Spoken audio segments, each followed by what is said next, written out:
कैसे कहूँ कैसे हो तुम, कोई नहीं जैसे हो तुम, जान भी तुम और दिल भी तुम, सब कुछ हो ऐसे हो तुम। আর শুনুন শুনুন শুনুন, আমি জানতে চাই আপনার কি এক্সপেকটেশন আছে। আমার কোনো এক্সপেকটেশন নেই। ঠিক আছে ঠিক আছে, আপনি তাহলে আমাকে জিজ্ঞাসা করুন আমার কি এক্সপেকটেশন আছে। আমি আশা রাখছি আপনার কোনো এক্সপেকটেশন ও থাকবে না আমার প্রতি। না না, প্লিজ প্লিজ প্লিজ প্লিজ জিজ্ঞাসা করুন না, জিজ্ঞাসা করুন না। আচ্ছা ঠিক আছে, ওকে, আপনার কি এক্সপেকটেশন আছে? Thank you. শুনুন, আমরা কিন্তু বিয়ের পরে পরে হানিমুন করতে যাবো ইয়েতে, আন্দামান নিকোবর দ্বীপপুঞ্জে। কেন? ওখানে আমার মাসি পিসিরা থাকে। কারণ রেথোড়িতে কী অসুবিধা আছে? এখানে তো আমার মামা বাড়ি আছে, আমার মাসির বাড়ি আছে। হ্যাঁ, দু জায়গায় আমরা পরপর হানিমুন করতে পারবো। নো নো নো, আমাকে কিন্তু নিয়ে যেতে হবে আন্দামান নিকোবর। হ্যাঁ, আমি কিন্তু ওখানেই হানিমুন করবো। আচ্ছা আচ্ছা আচ্ছা, ঠিক আছে। আর শুনুন, হানিমুন থেকে ফিরে আমি কিন্তু আপনার কল্যাণী বাড়িতেই থাকবো। কিন্তু তো ওটা তো কথা হয়েছিল না। আমি তো বলেছিলাম আমার মা বাবা ভুবনেশ্বরে থাকে, ভুবনেশ্বরে আপনাকে মা বাবার কাছে রাখবো, তারপরে আমি আমার ওয়ার্ক প্লেসে যাবো, ওখানে সব ঠিকঠাক করার পরে আপনাকে নিয়ে যাবো। No no no no no no, আমাকে কল্যাণী বাড়িতে নিয়ে যেতে হবে। আর শুভ, আমি জানতে চাই ওই বাড়িটা কার নামে? কেন? অবভিয়াসলি আমার বাবার নামে।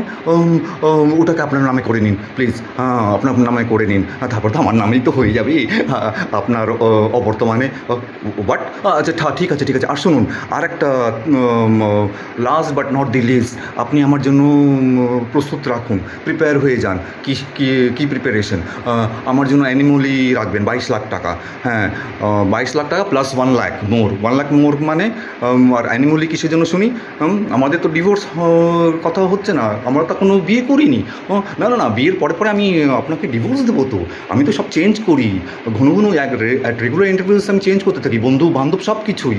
হ্যাঁ, যেমনি কাপড় জামার মতো আমি হাজব্যান্ডও চেঞ্জ করবো ভাবছি, কিন্তু একটা রিজন তো দেখাতে হবে ডিভোর্সের। সেই জন্য আমি আপনাকে ডোমেস্টিক ভায়োলেন্সের কেস করে দেবো আপনার নামে।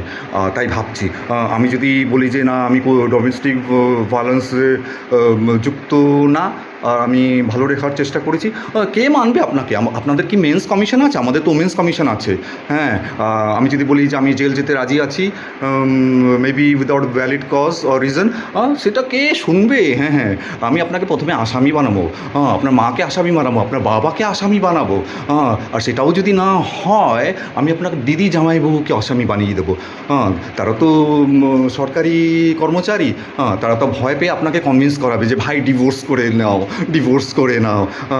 আর আর 1 লাখ টাকা বেশি কেন 22 লাখের সাথে? কেননা আমি তো সোনাগোনা দানা সব নিয়ে আসবো, তাও আমি বলবো যে আমি নিয়ে আসিনি।